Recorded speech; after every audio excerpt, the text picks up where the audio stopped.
ছটা রাশি শুভ, সবর আর ছটা রাশি অশুভ। একটু রাহু কেতু একটু ডিস্টার্ব করলেও ও মেজরিটি কিন্তু তার ভালো যাবে। বৃষ রাশি পক্ষে ভালো এই কারণে জুপিটার সেকেন্ড হাউসে আছে। এই বছরটা 26 সালের যে বছরটা ভালো যাবে। তুলা রাশির পক্ষে ভালো। আসছে নতুন বছর 2026।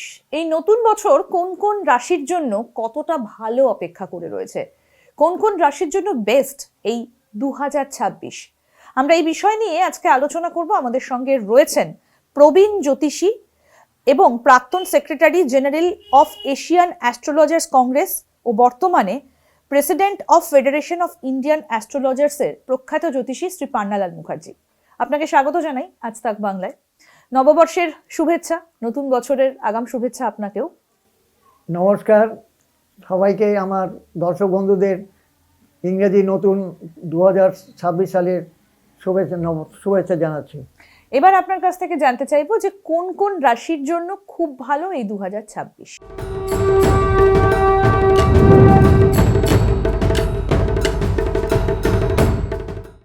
জানা আছে সবাই যে 12টা রাশি, তো 12টা রাশির পক্ষে কোনো বছরই সময় শুভ নয়।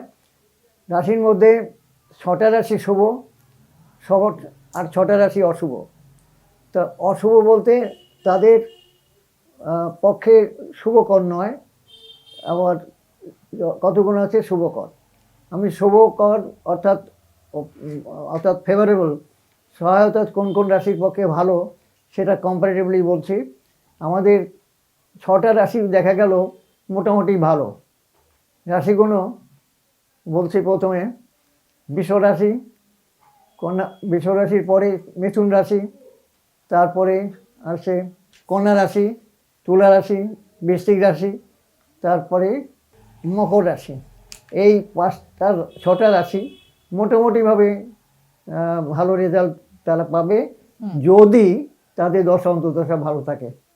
আর যদি খারাপ অন্তর্দশা থাকে তাহলে কিন্তু রেজাল্টটা কিছুটা কভার হয়ে যাবে ভালো বলে, অর্থাৎ শুভটাই বেশি। এবার যদি আমরা প্রত্যেকটা রাশি ধরে ধরে আলোচনা করি, প্রথম যে রাশিটা আপনি বলেছিলেন যে রাশিটা সব থেকে ভালো যাবে, বৃষ রাশি বললেন। বৃষ রাশি সবচেয়ে ভালো। আমরা একটুখানি যদি একটু ডিটেইলে আলোচনা করি যে বৃষ রাশির জন্য কতটা শুভ, কি কি করা যাবে। বৃষ রাশির পক্ষে ভালো, এটা কারণ হলো প্রথমত আমরা যে বিচারটা করি, এই যে গোচর বিচার অর্থাৎ ট্রানজিট, বর্তমানে যে গ্রহগুণ, যে এই আজকে যে গ্রহগুণ রয়েছে তার যে জন্মকালীন গ্রহটা দুটো এক নয়।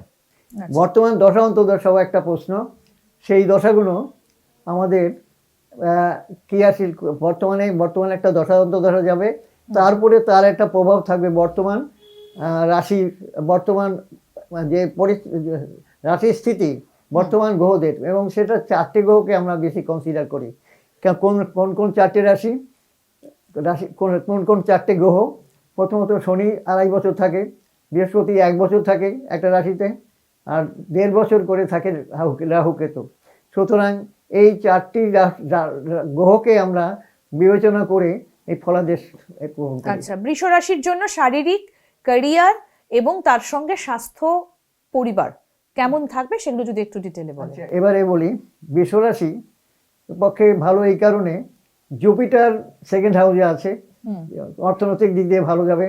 আচ্ছা, এবং যেহেতু একাদশে রয়েছে শনি, সুতরাং শনিটাও ফেভারেবল যাচ্ছে।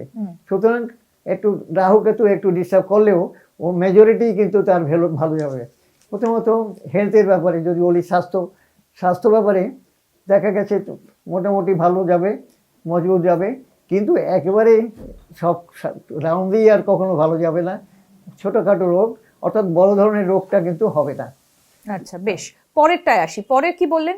পরেরটা বলতে মিথুন রাশি। মিথুন রাশি, আচ্ছা, আমি ওটা সম্বন্ধে বলি একটু। ওয়েলথ, এবং যেটা মানুষের সবচেয়ে ফার্স্ট প্রেফারেন্স ওয়েলথের পক্ষেও কিন্তু এই রাশির পক্ষে, বৃষ রাশির পক্ষে ভালো। আর একটা যেটা আছে ভালো, যে যার বিবাহযোগ্য ছেলে বা মেয়েরা, তাদের পক্ষে এই বছরটা বৃষ রাশি দ্বারা বিবাহের যোগ আছে। বেশ, এবার পরের রাশিটা আসি। মিথুন রাশি বললেন। মিথুন রাশি বৃষ রাশি থেকে একটু কম, তাহলেও দেখা গেছে গ্রহদের পরিস্থিতি অনুসারে হেলথ মোটামুটি ভালো, তবে কিছু ছোটোখাটো রোগ তাদের ডিস্টার্ব করবে এবং তাতে তাদের মেজর কিছু এফেক্ট হবে না, যদি না তার দশা অন্তর্দশা খারাপ থাকে। আচ্ছা, কেরিয়ার, পয়সা কেমন থাকবে? ফিনান্সের পক্ষেও ভালো, মোটামুটি মিথুন রাশির পক্ষে, কিন্তু পুরো ভালো থাকবে না। আবার এরপরে আবার যখন বৃহস্পতির যে পজিশনটা সেখানে চেঞ্জ হয়ে যাচ্ছে, অক্টোবরের পরে ভালো ফিনান্সিয়ালটা ভালো হবে, প্রথম দিকে ভালো থাকবে না, শেষের দিকে ভালো থাকবে। বেশ, তারপরে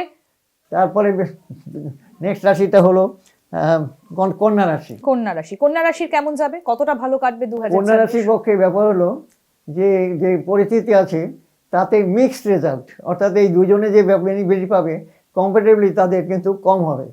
কারণ কম হবে এই কারণে যে এদের যে প্ল্যানেটারি পজিশন এবং দশা অন্তর্দশা কন্যা রাশির পক্ষে এগুলো খুব একটা ফেভারেবল না হলেও মডারেটলি গুড বলা যেতে পারে। তারপরের কোন রাশির আলোচনায় আমরা তারপরে আমরা তারপরে যেতে পারি ভালো রাশির পক্ষে ভালো, মানে এই বছরটা 26 সালের যে বছরটা ভালো যাবে তুলা রাশির পক্ষে ভালো। আচ্ছা, তুলা রাশির পক্ষে ভালো যাবে। কেমন কাটবে তুলা রাশি, শারীরিক, মানসিক, আর্থিক এবং পারিবারিক? পারিবারিক ডোমেস্টিকটাও ঠিক থাকছে। এই চারটে খুব ইম্পর্ট্যান্ট, আসলে আমাদের জীবনের এই চারটে আমাদের সবসময় খুব প্রয়োজন।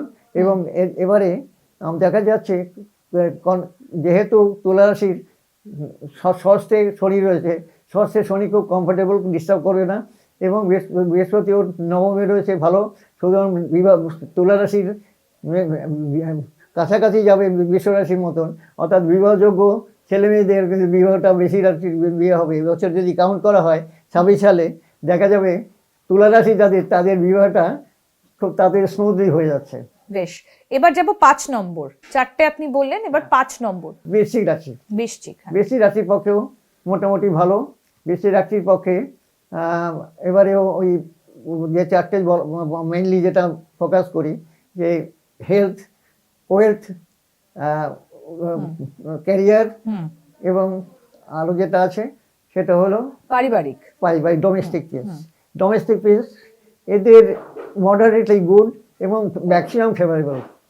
আচ্ছা, আর্থিক দিক থেকেও ভালো কাটবে, আর্থিক দিক দিয়েও ফিনান্সিক দিয়েও ভালো যাবে। বেশ, তারপরে যদি বলি ষষ্ঠ রাশি, ষষ্ঠ রাশিটা ভালো যাবে। যে ষষ্ঠ রাশিটা আমরা মকর রাশিকে বলতে পারি। কেন? মকর রাশি এই সাড়ে সাথী থেকে মুক্ত হয়ে গেছে, কোনো অর্থাৎ সাড়ে সাথী নেই। তার এছাড়াও শনি যেহেতু ফেভারেবল জায়গায় রয়েছে, তার নিজের রাশির অধিপতি ভালো জায়গায় আছে, সুতরাং ভালোভাবে মোটামুটিভাবে ভালো বলা যেতে পারে। অর্থাৎ যে বিষয়টা ভীষণভাবে গুরুত্বপূর্ণ সেটা হচ্ছে যে 6টা রাশির পক্ষে এই 2026 খুবই ভালো, তবে সবকিছুর মধ্যেই কিন্তু ভালো খারাপ মিশিয়ে সবটাই রয়েছে। কেমন যাবে এই 6টা রাশির 2026 খুব সুন্দরভাবে তুলে ধরলেন। এবং 2026 প্রত্যেকের খুব ভালো কাটুক, খুব ভালো থাকুন সকলে। অনেক ধন্যবাদ আপনাকে, খুব সুন্দরভাবে পুরো বিষয়টা গুছিয়ে বললেন। এইভাবেই আরো অনেক আপডেট আপনাদের সামনে তুলে ধরবো। দেখতে থাকুন আজ তাক বাংলা, সাবস্ক্রাইব করুন।